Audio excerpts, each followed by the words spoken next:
সকলকে স্বাগতম জানাচ্ছি, আমি তুষার স্যার। আজকের ক্লাসটি 32তম বিসিএস লিখিত পরীক্ষায় 2012 সালে আসছিল। এটা অনেকের মুখস্থ হয়ে গেছে। অ্যাজ ইফ অ্যাজ দো থাকলে এরকম, যদি প্রেজেন্ট ইনডিফিনিট টেন্স এরকম হয় তখন হবে past indefinite tense. Past indefinite tense হইলে পাস্ট পারফেক্ট টেন্স। এখানে থাকবে কি অ্যাজ ইফ অ্যাজ দো। এই কাজটা কখনো করবেন না।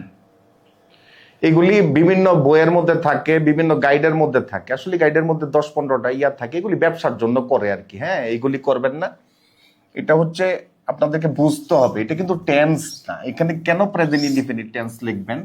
এটা মুডে চলে গেছে। মুড ইংরেজির মধ্যে 3টা ক্ষেত্রে ভার্বের পরিবর্তন করতে, একটা হচ্ছে ভয়েস, আরেকটা হচ্ছে মুড, আরেকটা হচ্ছে টেন্স। এই মুডটাকে আমরা যদি বিভিন্ন ভাগে ভাগ করি, সেক্ষেত্রে দেখা যায় মুডকে ভাগ করা হয় ইন্ডিকেটিভ মুড, ইন্ডিকেটিভ, আবার সাবজাংটিভ, ইম্পারেটিভ, ইম্পারেটিভ, আবার এটাকে সাবজাংটিভ মোডে ভাগ করা হয়, সাবজাংটিভ। আবার এই সাবজাংটিভ মোডকে ভাগ করা হয়, একটা হচ্ছে প্রেজেন্ট মোড, একটা হচ্ছে পাস্ট মোড।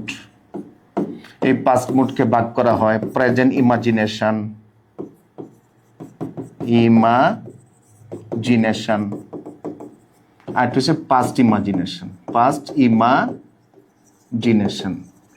আমি যদি কোনোদিন একটা সময় পাই, এখন বিষয়টা হচ্ছে যে সবাই ওয়ান শট ক্লাসের জন্য পাগল থাকে, কিন্তু ওয়ান শট ক্লাসে এগুলি করতে করতে স্টুডেন্টরা ইন্টারমিডিয়েট লেভেলে, অন্য লেভেলে ওয়ান শট আউট হয়ে যায়। আর ভাগ্যে কিছু থাকে না, তারা বেসিক নিয়ে আলোচনা শুনতে চায় না। যদি কোনোদিন আমি সময় পাই, সেক্ষেত্রে এই মুড নিয়ে আলোচনা করব। একটা ইলাবোরেট একটা ক্লাস লাগবে, অনেকটা সময় লাগবে। যাই হোক, এখানে আমরা সাবজাংটিভ মুড নিয়ে আলোচনা করব। সাবজাংটিভ মুডটা কি? সাবজাংটিভ এইগুলি আপাতত দরকার নাই, আমরা এইটুকু বুঝি। সাবজাংটিভ, এটাকে ইমাজিনেশন বলা হয়। ইমাজিনেশন মানে কল্পনা, অথবা এটাকে নন ফ্যাক্ট বলা হয়, নন ফ্যাক্ট, অসত্য, অথবা হাইপোথেটিক্যাল সিচুয়েশন। লিখতে গেলে এখন বোর্ড কাভার করবে না। যাই হোক, কল্পনা কিভাবে করে? কল্পনা যদি আমি বর্তমান থেকে 2024 থেকে কল্পনা করি যে 2024 সালে একটা আন্দোলন হয়ে গেল, ছাত্র আন্দোলন, এটা থেকে কল্পনা করলে এর আগের আন্দোলনটা ছিল কি? যুদ্ধটা ছিল 1971। 1971 থেকে কল্পনা করলে কত? 1952। তার মানে প্রেজেন্ট থেকে যদি কেউ কল্পনা করে, সে পাস্টে উঠে গেল। হ্যাঁ, আর পাস্টের দিকে কল্পনা করলে সে পাস্ট অফ পাস্টে উঠে গেল। সহজ কথায় বলতে গেলে বর্তমান থেকে কল্পনা করলে অতীতে, অতীত থেকে কল্পনা করলে অতীতের অতীত। তার মানে আপনি যদি কল্পনা করেন, আপনার নানির কল্পনা করবেন, আপনার নানি যদি কল্পনা করে, সেক্ষেত্রে আপনার নানির কল্পনা করছে। তাহলে প্রেজেন্ট থেকে কল্পনা করলে পাস্টে, পাস্টের থেকে কি? Past of past. সহজ কথায় বলতে গেলে 1-এর থেকে কল্পনা করলে 2-এ উঠে যাবেন, 2-এর থেকে কল্পনা করলে কি? 3-এ। এটা অসত্য, সাবজাংটিভ মোডের ক্ষেত্রে হয়। তাইলে এই অ্যাজ ইফ অ্যাজ দো এই কাজটা করে। অ্যাজ ইফ অ্যাজ দোর সময় এই জিনিসটা ঘটে, কল্পনা ঘটে। সুতরাং এদিকে যদি আমরা 1 পাই, এদিকে কি হবে? 2। এদিকে যদি 2 পাই, এদিকে কি হবে? 3 হবে। আর পৃথিবীতে যত ভার্ব আছে, সব ভার্বের মধ্যে, যেমন আমি ডু ধরলাম, ডিড, ডান, সিং, এরপরেরটা সেং, সাং।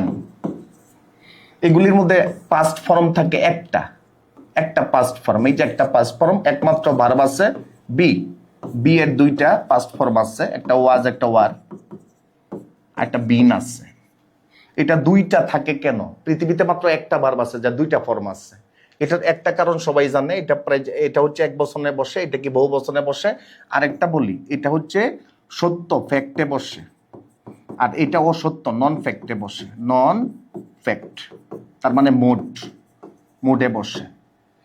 এই জন্য হিপ স্পিক্স ভার্বের কয় নাম্বার? ভার্বের 1 নাম্বার। তাহলে এখানে 2 নাম্বারে উঠে যেতে হবে। As if he A mad, যেন সে একটা পাগল ছিল আর কি। পাগল, এটা মিথ্যা কথা বলছে, নন ফ্যাক্ট আর কি, অসত্য কথা বলছে। তো অসত্য কথা বললে তো এখানে ওয়াজ ব্যবহার করা যাবে না। হ্যাঁ, এখানে কি ব্যবহার করতে হবে? এটা V1 হইলে এটা V2 হবে, V2-র মধ্যে অসত্য হইলে আমরা কি ব্যবহার করব? ওয়ার ব্যবহার করব। উত্তর হবে এ নাম্বার। দেখি একটু চেক করি।